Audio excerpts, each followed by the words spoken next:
Hello, welcome to another episode of the podcast. In this episode, I want to talk a bit about dieting.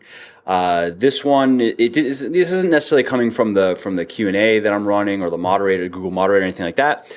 But of course, I get a lot of questions related to diet, and there's just a lot of bad information out there. So specifically, I want to talk about a couple popular diets, like paleo and gluten-free is pretty popular right now. Low carb in general is pretty popular. And some of the pros and cons, and then also talk a bit about flexible dieting, which is what I recommend everybody do, unless you have a good reason, like a real food allergy or some sort of problem, some reason why you can't, But then again, flexible dieting doesn't mean you can't do flexible dieting. It just means your diet's not going to be as flexible as other people's. And then how to set up your meal plans properly. So if you already know, how to diet properly, if you already know about energy balance and macronutrient balance, and you know that it's not the foods that you eat that matter so much, it's how much you eat and all that, then you're still going to enjoy the meal planning part of it, because there are right and wrong ways to set up your meal plans, even if you know that you can eat whatever foods you want. In terms of how you go about it, you can make it easier or harder to reach your goals. So first, let's talk a bit about diets. So let's just take paleo first, because it's very, very popular. Probably, kind of rides on the coattails of CrossFit. So you have a lot of interest in it. A lot of people doing it, and a lot of books being sold about it, and it's just out there. And the ironic thing about the paleo diet is that it's not inherently a bad diet. It's not necessarily an unhealthy diet.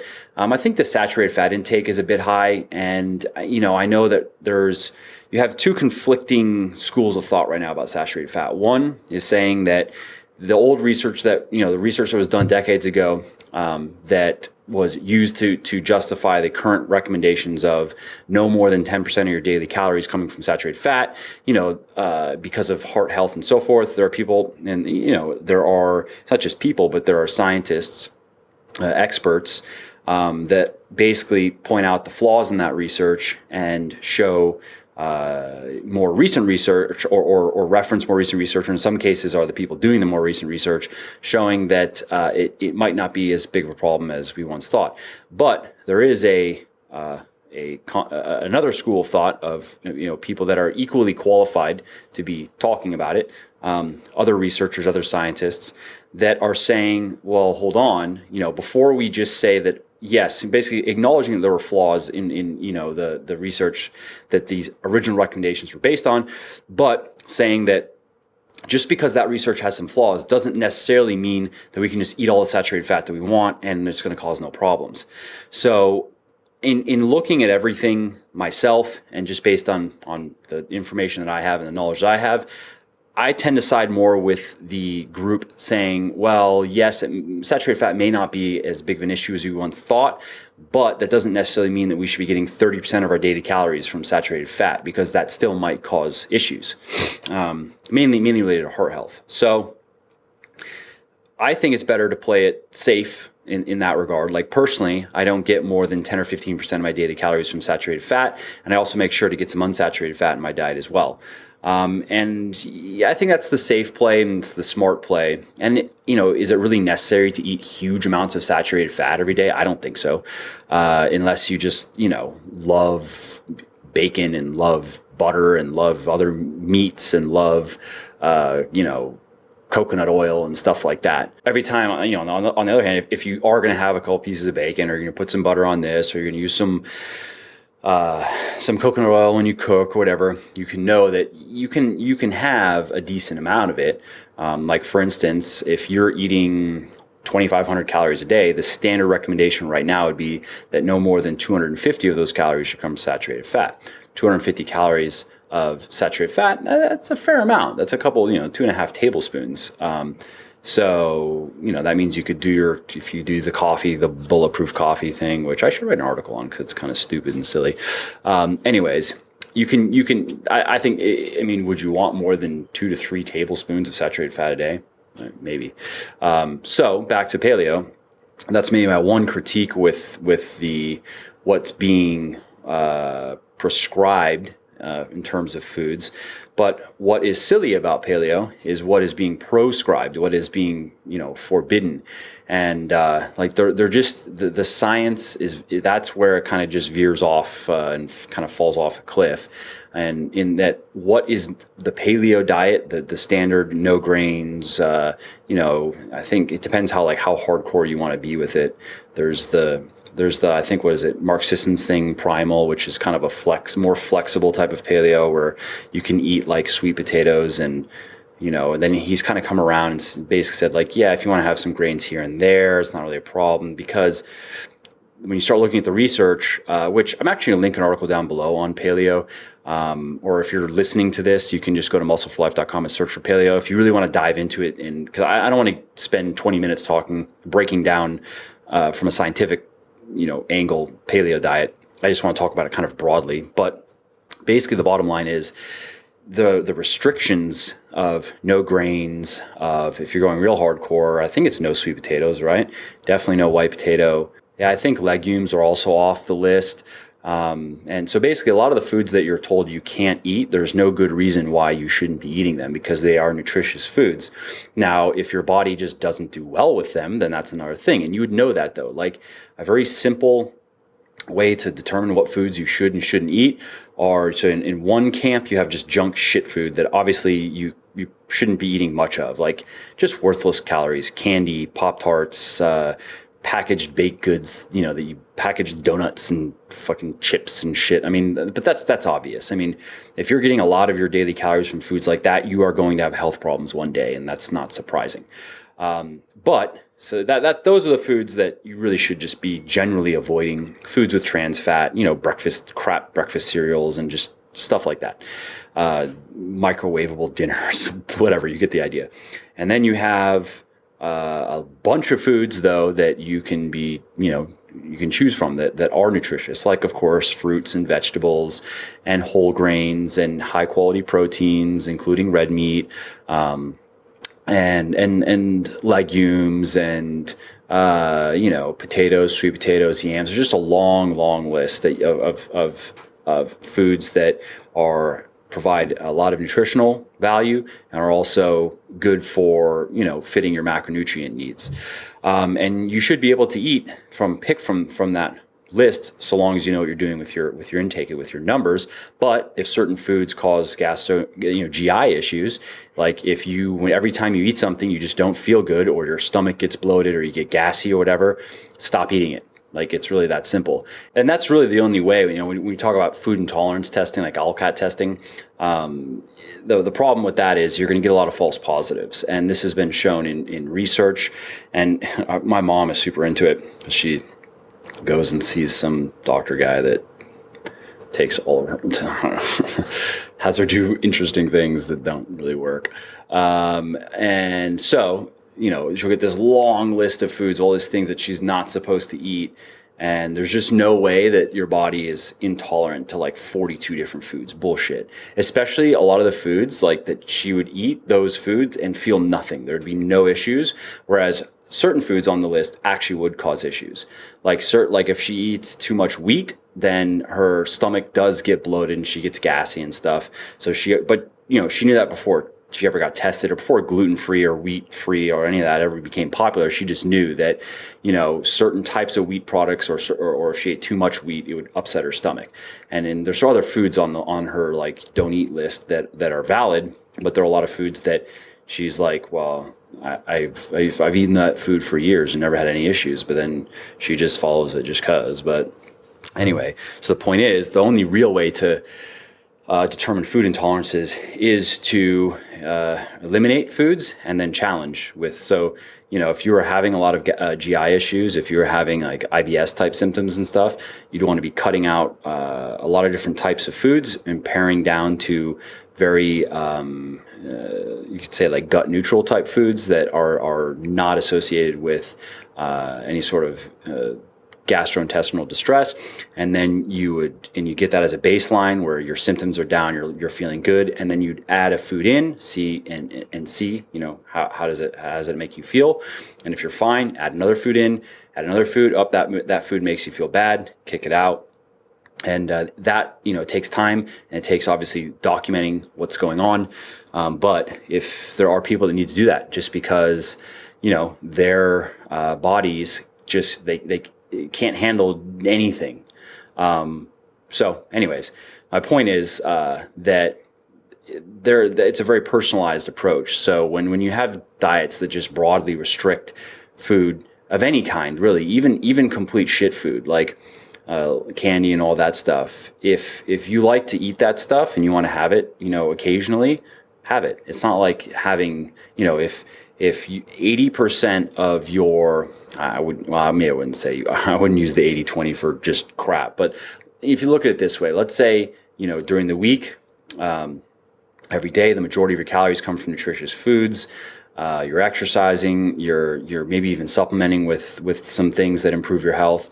And so you're doing all that stuff right. And then one day a week, you want to have, let's say, 1,000 calories of something that's shit. Is that really going to harm you? Probably not.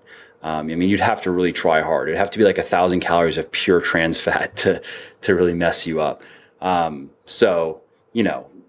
it's just, so when diets broadly restrict foods where it doesn't quite make sense, like why should you not be able to eat a white potato? It's one of the most nutritious, if not the most nutrient dense food actually out there. It's very satiating. It's very filling. It's good when you're dieting for that reason. Although it is kind of calorie dense, but there's just no good reason to not be able to eat a potato or white rice. There's no good reason. Like, sure, brown rice has a bit more nutrition, and I prefer the taste of brown rice generally, but if you want to have some white rice, why should you not be able to eat white rice? And, there are different arguments say, oh, well, the anti-nutrients and stuff. Yeah, but that's just taking one little thing and playing it up like it's this big menacing problem when it's not. And when there's research that shows that it's not, it's just not a problem, especially if you cook like beans and stuff, if you cook them correctly, and your body can digest and absorb them just fine. So it's kind of like they're in the scientific evolution of things, you have theories based on isolated types of research. And then those theories get tested later in a real life with a live person type setting, and sometimes they don't play out, where theoretically maybe these anti-nutrients should be a problem, but then when they actually go and test it with people, they find out that the bodies have ways to work around these problems, or with how food is cooked, it gets rid of the problem. And so that theory, but then what some people will do is they'll just ignore that the actual clinical trial type research, and they'll just go to the theoretical research or the epidemiological research and just kind of focus in on that and use that to sell you on something. So with paleo, if you really like eating that way, sure, do it. But don't think that, you're going to be harming your health by eating some whole grains or eating some potato or eating some legumes or eating really any of the foods that paleo says the paleo doctrine says that you can't eat, because that's where that diet just kind of goes off the deep end. Another thing about it is in terms of weight gain or weight loss, a lot of people, the reason why they are, adopting a certain diet is to change their body composition. There's health, of course, and certain people they're jumping into diets for health reasons, but a lot of people are looking for diet advice or diets to follow because they want to build muscle or lose fat, and that's where diets like the paleo diet and gluten-free and low-carb in general and stuff is they can't reliably live up to their promises. And the reason why is when you boil it all down, as you probably know, if you're follow my work at all or are just well informed, if you're going to lose weight, it's going to be because you're eating less energy than you're burning. If you're going to gain weight, it's because that you're eating more energy than you're burning. And that's really the bottom line, is you have energy balance. Of course, it does matter in terms of macronutrients and where do those calories come from. Are you eating a low protein diet, a high protein diet, where are your carbs at, where are your fats at? Those things do matter. But first and foremost is energy balance. Now, when you have a diet that restricts a lot of calorie dense foods that people like to eat, like low carb dieting, for instance, there's a good chance that a person is going to place themselves in a calorie deficit. They don't know what's going on. They don't realize that it's a calorie deficit that causes the weight loss. They think it's the fact that they cut out, that bowl of pasta they were eating at lunch every day or something like that. They think that, so the carbs were keeping me fat. No, the calories were keeping them fat. And by cutting out the calories, wow, they're losing weight. Big surprise. So this is just a mistake of causation. What's actually causing the weight loss? It's not the elimination of the specific food. It's the reduction of the calories. And that's why a lot of mainstream diets, they stay away from numbers. They don't want, because they know that people don't really like to plan or track numbers, calories, macronutrients. They don't want to think like that. They just want to have I can eat these foods and I can't eat those foods. These are the meals I can have for losing weight. These are the meals I can have for gaining muscle. And they want it, real simple like that. And that's fine. But the problem, there's just a lot of ways it can go wrong. Because, for instance, if you, let's say you start doing a paleo diet and you cut out some of the more calorie dense types of carbs that you've been eating and you don't replace them with very calorie dense fats, which people do, and we're going to talk about in a second, and you place yourself in a calorie deficit, good, you're going to lose weight. You're going to lose fat. And if you are doing some weightlifting, and you're eating enough protein, there's a good chance that you're not going to lose muscle, and that's good.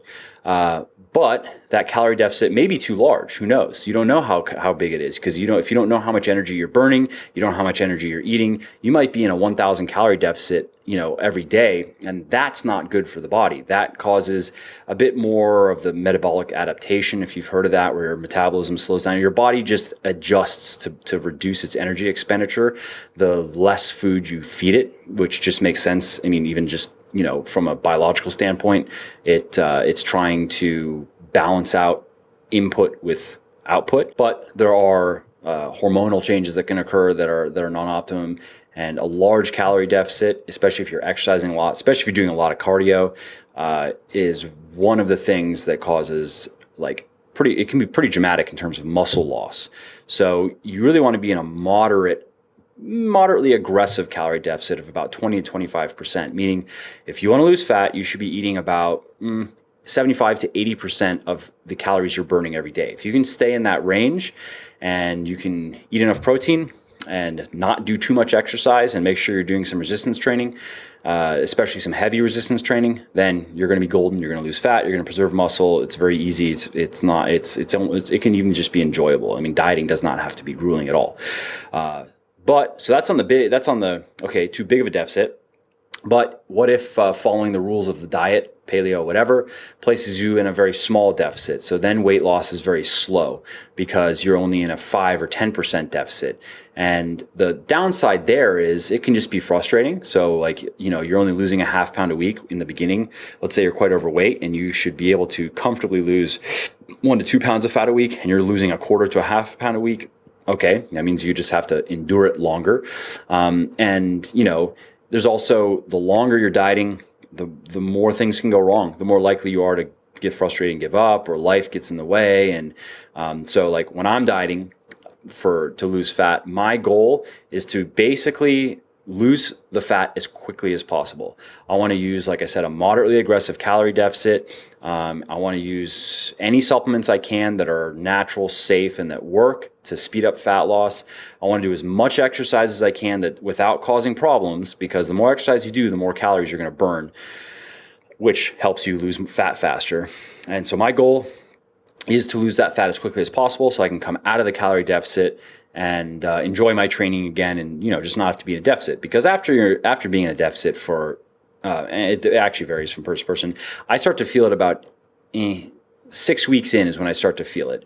When my energy levels are a bit lower, my workouts are I'll lose a couple reps and they're just tougher and everything feels heavy, and it's nice to get that over with, basically. So that when you don't, without really knowing your numbers, you see there's just a lot up in the air. And especially, who knows, you may be eating enough protein, you may not be eating enough protein, you may be eating a ton of saturated fat. This is more on the paleo side of things. You may, you're not going to be eating too little fat if you're on that diet. But I think it's much smarter to know your numbers and go by numbers, so you can just know for sure you're guaranteed results in that way, essentially, as opposed to following a long list of rules of what you can't eat, eat at this time, don't eat at that time, blah, blah, blah. And then just hoping that basically that you're in a calorie deficit in the end. All that shit is just to put you in a calorie deficit and try to make it as painless as possible.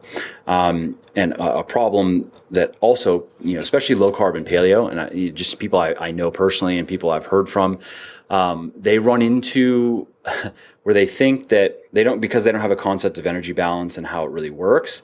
So they cut out some calories from the carbs and stuff they were eating. Then they add very calorie dense fatty type, whether even I don't care if they're healthy fats, avocado and blah blah and butter is, obviously to a point, going back to that saturated fat point, olive oil, et cetera, nuts and stuff.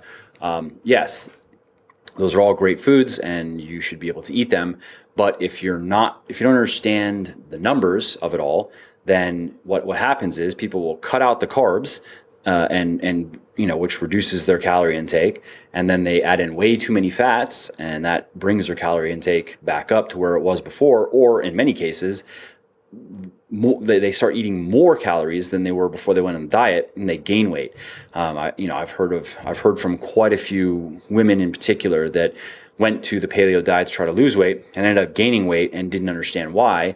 And when I dug into their diet a little bit, so they were eating all kinds of like paleo approved, mainly dessert type stuff, or like maybe not dessert, but like breads and muffins, and that's kind of dessert, and pasta and stuff that normally, like, because they didn't have a concept of calories, they thought, well, it's on my diet, so I can eat it. And one of the problems with very fatty foods that just have a lot of fat in them is you're going to get a lot of calories and not necessarily a lot of satiety. You're not necessarily going to get very full from a very fatty meal, whereas a high carb meal is more likely to fill you up. One of the reasons for this is simply volume. So, if you eat a big bowl of pasta, for instance, that there's a lot going into your stomach. But if you're eating a paleo muffin that has a lot of butter in it, the calories, again, let's say 2 muffins, right, to make the calories a little bit more comparable. But the point is, 2 smaller muffins, it just is not going to fill you up nearly as much as a larger amount of pasta. Or pasta is pretty calorie dense, so maybe it's not the best example, but you could take rice, or you could take quinoa, or things like that are fairly carb dense, fairly calorie dense, but they fill you up. Or going back to the potato, take potato, match that calorie for calorie to something like a fatty type of paleo approved food, and the potato is going to keep you fuller quite a bit longer. So that's kind of the bigger picture on just diets in general, whether it be paleo, whether it be low carb or gluten-free. Gluten-free is obviously super popular right now, and I'll link an article down below. I don't want to go into another 15-minute diatribe on gluten-free, but there's basically no reason. Very unlikely. It's very unlikely that you have a reason to follow a gluten-free diet. It's for people with celiac disease. Is the long story short. And again, and I talk about this in the article, so you can go read it. If personally, to really play it safe, it's probably best to not eat a ton of gluten every day. That there's some research and there's some good arguments that can be made for that. But should you fear gluten and should you avoid gluten-containing foods altogether? No, there's no good reason to do that. Again, unless you have celiac disease, then you have to, or you're going to end up dying one day. Essentially, celiac can be that bad if you don't diagnose it and you keep on beating the shit out of your small intestines until they can't absorb nutrients anymore, essentially, and you can get some serious diseases. There's a lot of comorbidity when you're looking at celiac, meaning that celiac, if it's untreated and if there's enough time that has gone on and enough damage that has been done to the small intestines, other diseases can now enter the picture, serious diseases, fatal diseases. So again, a lot of people turn to gluten-free not because they're afraid of what might happen to their small intestines, but because they're trying to lose weight. And gluten-free for losing weight, again, ironically, a lot of gluten-free foods have more calories than their gluten-containing counterparts, and are less nutritious.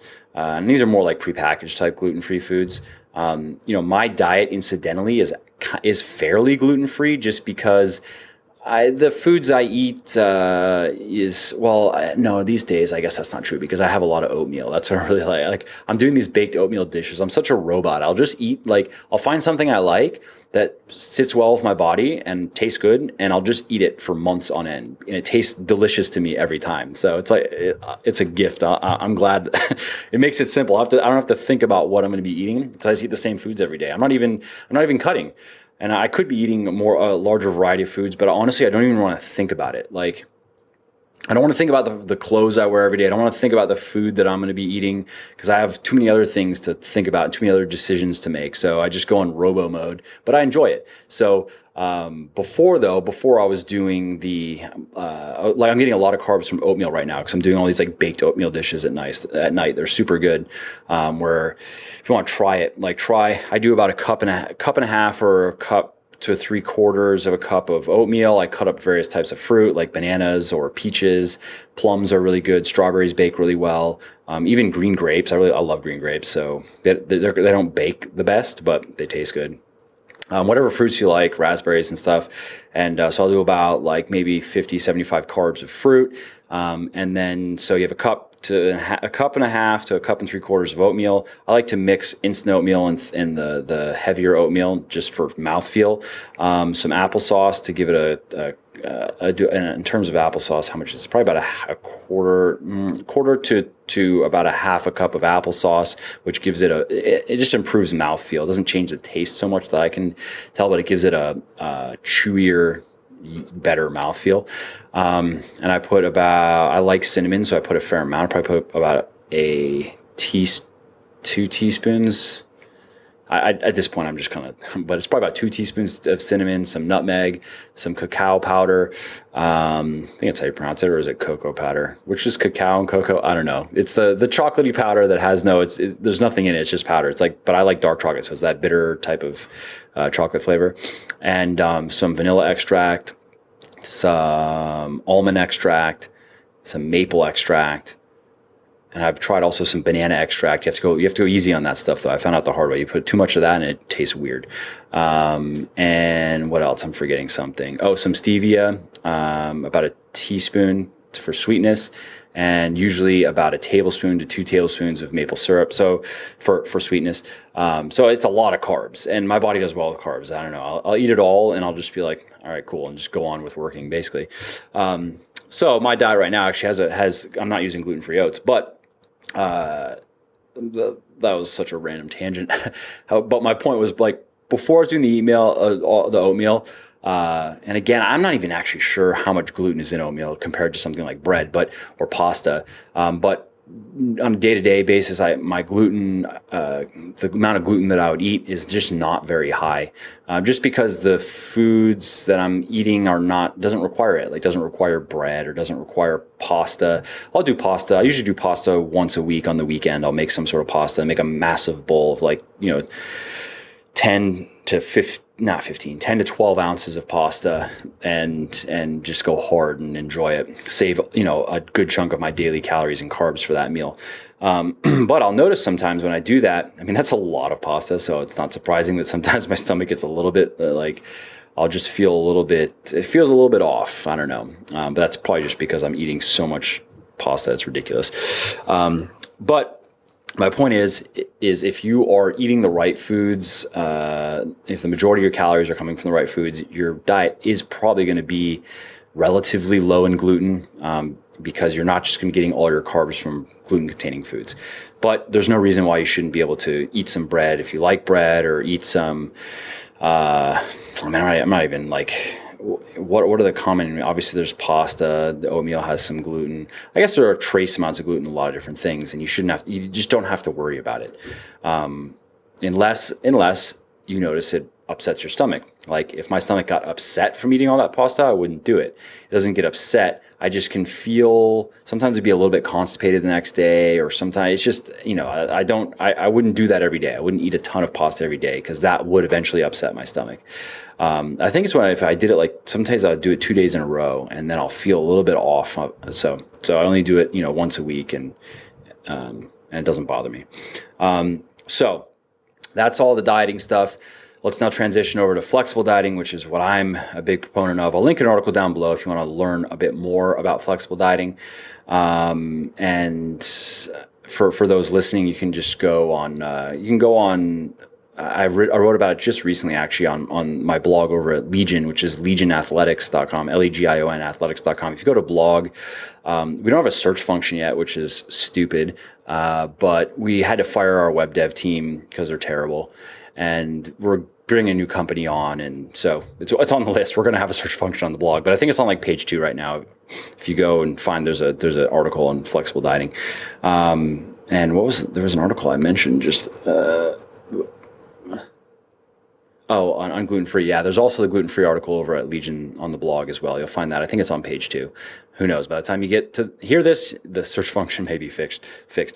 But flexible dieting is basically you have certain macronutrient needs, so protein, carbohydrates, fat, and the foods that you eat to get there are of your choosing. So get the majority of your calories from nutritious foods. Don't use it as an excuse to just eat junk all day, or you will have problems. It will catch up with you. So that means, food that you're preparing yourself, a few servings of fruit and vegetables a day, whole grains, blah, blah, blah. It's all you've heard this before. And if not, you can just check out the article.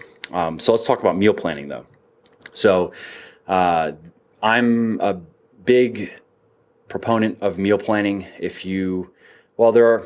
Meal planning is especially great for fat loss because it guarantees results. If you're trying to lose fat, I highly recommend you just make yourself a meal plan and stick to it. Eat the same foods every day until you get sick of something, and then swap that food out for something else. Eat that every day.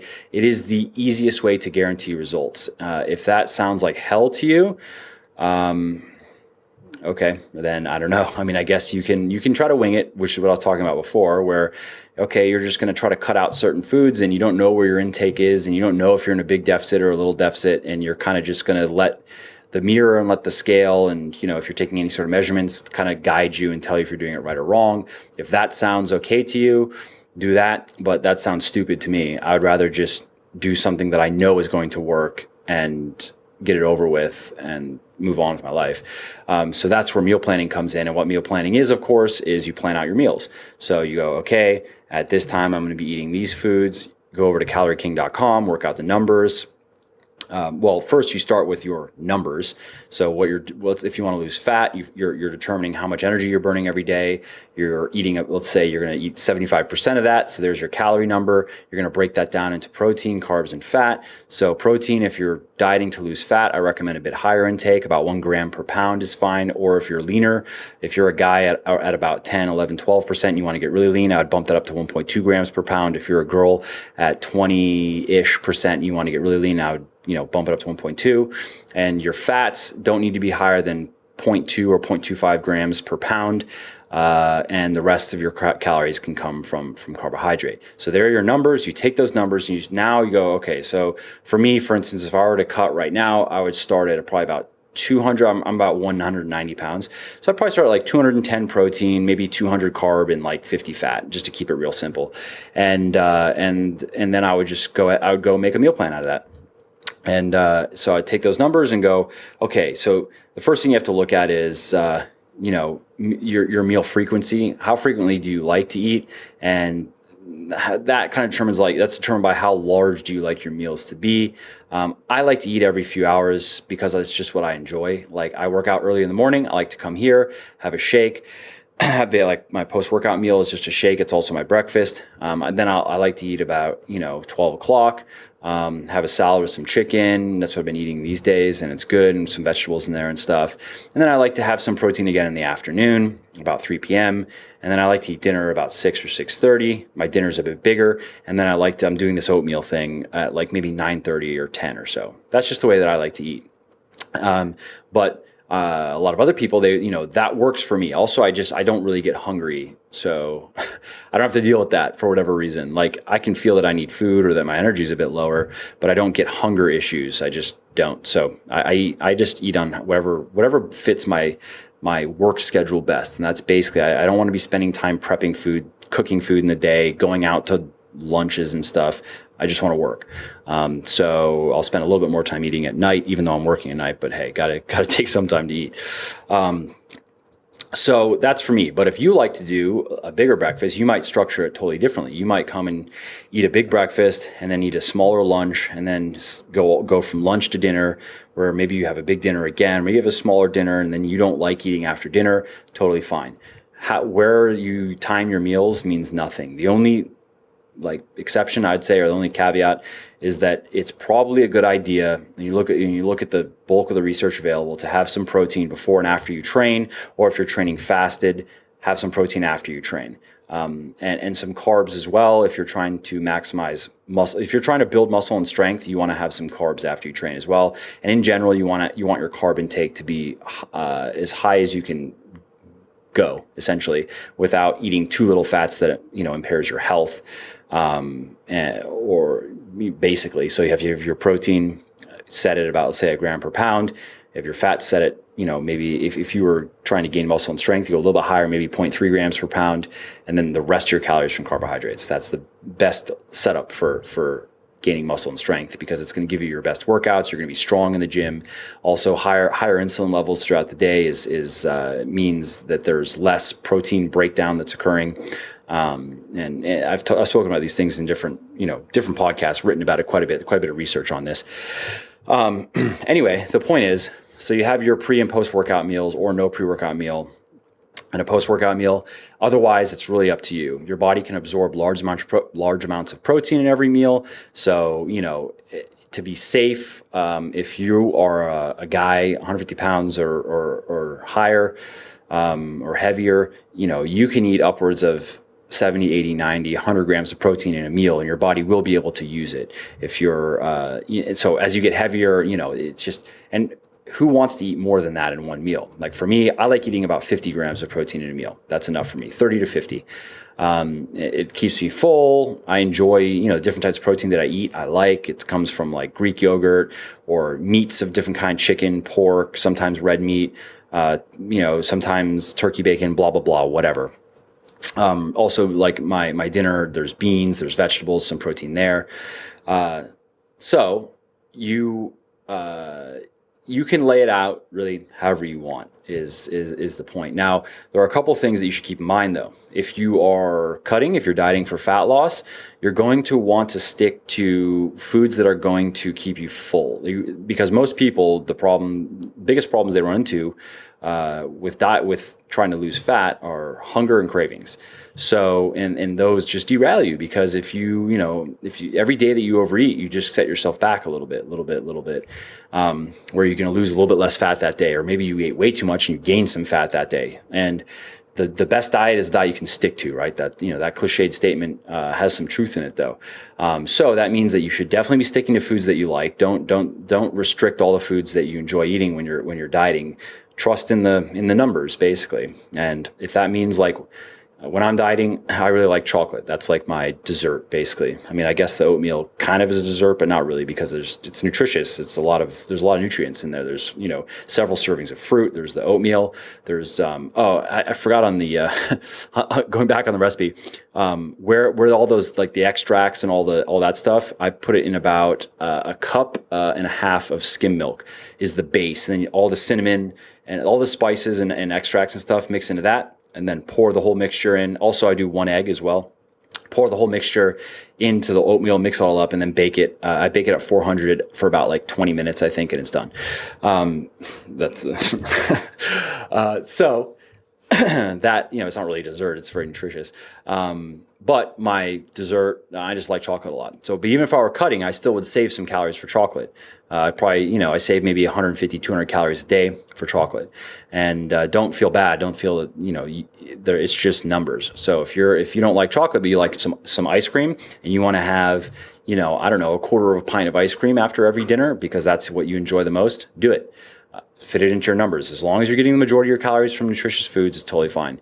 And back to meal planning, those little things are important, including something that, even if it's just psychological, that's great. There's, for a lot of people, dieting is just as much of a psychological burden as a physical burden. So do what you can to mitigate that.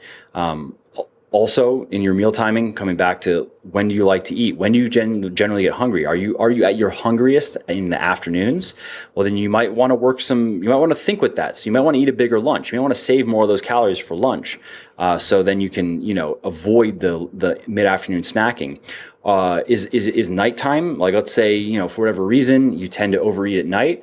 Okay, so maybe you should do something like what I'm doing, where you're saving a lot of your calories for dinner, and maybe I could eat them all at dinner, but that's a lot of food. Like that, makes me a little bit tired just from I forget the name of the hormone. There's a hormone your body releases when you eat a lot of food.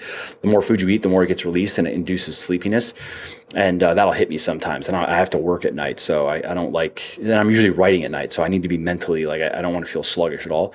But maybe you want to just eat a big dinner. You want to eat, I don't care, 1,500 calories for your dinner, save it, fine. Or maybe you want to do really what I'm doing, where my dinner is probably about 50 carb, 10 fat, maybe 15 fat, and about 40 to 50 protein. That's my dinner. And then I'll have, the oatmeal, which is a lot of carbs.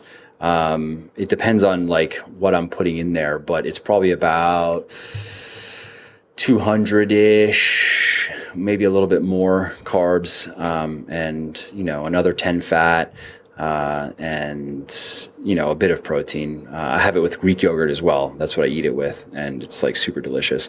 So the Greek yogurt, I'm getting maybe another 50 protein in the whole thing. So that's just knowing your body, though. That's just knowing your personal preferences. Now, when you're dieting for fat loss, like I was saying, you want to stick to foods that are going to fill you up. So this is where what you eat, there are no foods that are good or bad for weight loss per se. There are no foods that directly cause you to gain weight or get in the way of losing weight, but there are foods that are more conducive to it, both gaining weight and losing weight. Obviously, foods that are conducive to losing weight are foods that are going to fill you up. High fiber type foods, foods with volume. That's really the key that you want to go for. When you want to be full, you want to go for volume. That's what matters most, meaning the amount of food that you're putting in your stomach, the actual physical weight of it in its, the space it takes up. That is more important than the calories. And that's why calorie dense foods, going back to stuff like paleo, like the very fatty type of foods, they suck because they eat up so many of your calories, but they don't provide the amount of fullness, which then means that there's a big difference between being full for 3 hours and being full for 2 hours, and then having to battle through hunger for an hour, several times a day. That is going to either just wear on you mentally, but you're going to stay strong and not give in and not eat, or it's just going to cause you to overeat, and then you're going to be dragging the whole thing out, or maybe never even reaching your goal. So you want to be sticking to foods that are lower in calories and higher in satiety. Coming back to this is fibrous type of stuff. Well, first, before we talk about fibers, let's talk about protein. Protein is very filling, as you've probably experienced, but there's also, of course, research on it. So that's why a high protein diet is crucial for losing fat and preserving muscle, for many different reasons, but this is one of the reasons that's going to keep you full. If you're eating protein every few hours, it's unlikely. Well, I wouldn't say it's unlikely. It's just less likely that you're gonna have hunger issues. Again, you don't have to eat every few hours. I do like it, but if you don't or it doesn't work for you, then who cares? Eat on the schedule that you need to eat on. But do eat protein with each meal because it's going to help. And in terms of what to eat, of course, you want to stick with leaner cuts of meat like chicken, low-fat red meats, low-fat ground. I like ground turkey. There's even like turkey bacon, for instance, is good. There's I've been getting this other bacon too. I think it's called like Sunday bacon, where it's like basically the same macros of turkey bacon. It just tastes better. I think it's like 1 gram of fat per slice.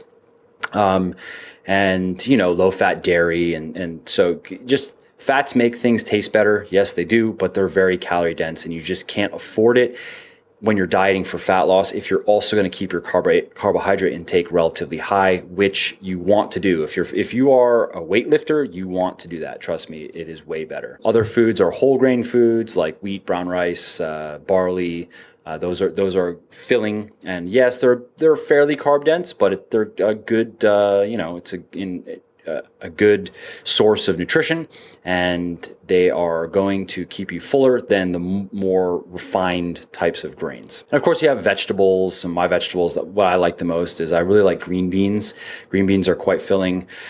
And you can prepare them in a lot of different ways. They're lower in calories. I like peas a lot, a bit higher in calories, but they're good. I like cruciferous vegetables a lot. I mean, I like pretty much all vegetables, so you can kind of go with what you like. I like to eat a variety of vegetables because, of course, they have different micronutritional values. So I like to, I need a fair amount of cruciferous vegetables just like my body does. I took this DNA test a bit ago, and that was one of the things is that my body has an elevated need for cruciferous vegetables, so I try to eat pretty regularly, like broccoli or cauliflower are my choices there. But vegetables in general, that's one of the reasons why they're considered good for like good diet foods, is because they're low in calories and they're going to fill you up. You can eat a lot of them. You can stuff your stomach full of vegetables, and for like 50 carbs, you can be really, really full. 50 carbs of vegetables is like you are not going to be hungry for a bit. Plus some protein, that's a good at least 3 or 4 hours before you're going to even feel like you could eat again. Legumes. I like beans. I mean, I stick to all kinds of varieties of beans. Again, a bit more calorie dense, but they're nutritious and pretty filling. Tubers, like I was talking about earlier. So white potato is great, very filling. Sweet potatoes are good, of course. I like yams as well. I like sweet potatoes more. So those are the types of foods that you want to be sticking to. And each meal, when you're dieting for fat loss, has to have some protein and something else that's going to be filling. So it's going to be a whole grain, it's going to be a vegetable. There are fruits. What are the more fibrous fruits? I know apples are filling. I don't know. I don't eat a wide variety of fruits usually. Although these days I've been baking with them, but it's been a while since I've just had like a protein shake with a piece of fruit. And apple is what came to mind. Like I'd always eat apples when I was cutting, and I would have fruit for snacks. I'd stick to apples because I think they're really good and they're filling for the calories. And they're a bit lower calorie than something like a banana for the amount of volume that you get out of it. But more fibrous fruits are good as well. So each meal, that's what you want. You want some protein and you want something else that's going to be filling. And that's the best way to stay as full as possible for as long as possible. Now, on the other hand, let's say you're trying to gain weight, and so you need to be eating, quite a bit more calories. You need to be in a calorie surplus. And some guys, they run into the problem where they have to eat so much food it actually is uncomfortable to them. Like I've spoken with a lot of guys that are 150, 60, 170 pound guys that have to eat anywhere from 4,000 to 5,000 calories a day just to gain maybe a half a pound a week. And that might sound cool, but that's really annoying. I know I've spoken about that before. That gets really old really fast. And one of the problems that they run into is they don't have the appetite to, well, they think they don't have the appetite, but more it's the foods that they're eating. Like they're building their meal plans as if they were cutting. They're trying to fill a lot of their calories with vegetables, with fruit, with whole grains, not drinking any calories, no fruit juice. That's another thing. When you're cutting, do not drink calories. It's a really bad idea. It's that you're eating up calories and with no satiety. You can drink a cup of orange juice. It's like 100 calories and it's not going to do anything to make you feel full. So what they'll have low-fat dairy products, these guys that are trying to gain weight, or girls. So that strategy is great for when you're losing weight, but when you're gaining weight, when you want to gain weight and you're having trouble hitting your calorie requirements, that's where you flip to the whole fat. You flip to the fattier meats. Maybe it's chicken thighs or fattier types of red meat, and whole fat dairy. And you don't have to go with refined grains. There's no necessary reason to do it. I would probably still stick with whole grains, but I would stick with I'd do like whole grain pasta, or, there are certain types of whole grain breads that are quite calorie dense. I also with that. So if I'm going to be doing a snack, let's say I'm going to do a sandwich, it's going to be like some calorie dense bread. It's going to be, in terms of protein, I mean, I don't do sandwiches, but I don't know, I guess the same thing would be like deli meat, right? Whatever you're gonna do for protein. But I'd probably use like whole fat mayo or butter the bread. Like you need to add calories without adding a bunch of volume. That's the key. And to do that, you have to really think about the foods that you're eating and choose higher calorie options. Yes, you should be eating a few servings of fruits and vegetables every day, but you don't need to be eating 10. You know what I mean? And many guys, they find that even when they do it right, so they're like really building out each meal to stuff calories in there, that they have to drink calories on top of that just to get to, where they can gain weight. And for that, You can get a weight gainer type of product. I'm not a real fan of what's out there because they just contain a lot of shit ingredients. And I'm going to end up making my own probably with Legion and just do a better one. But, for now, what I recommend is that guys like drink fruit juice or do smoothies that, where you blend up a bunch of fruit, and you can put also, you can put something like, if you like coconut oil, you can put some of that in there. Like, it's easy to add calories. It's much easier to drink calories when it comes to fruits than it is to eat it when you are constantly feeling full and sick of eating. So those are really the main points to keep in mind. In terms of like, you probably have, if you caught that I'm eating this oatmeal dish, a lot of carbs, 250 carbs, late at night. So later, whatever, 10 o'clock, 9:30. And just to reiterate, that doesn't matter. It's numbers. You can eat all the carbs you want.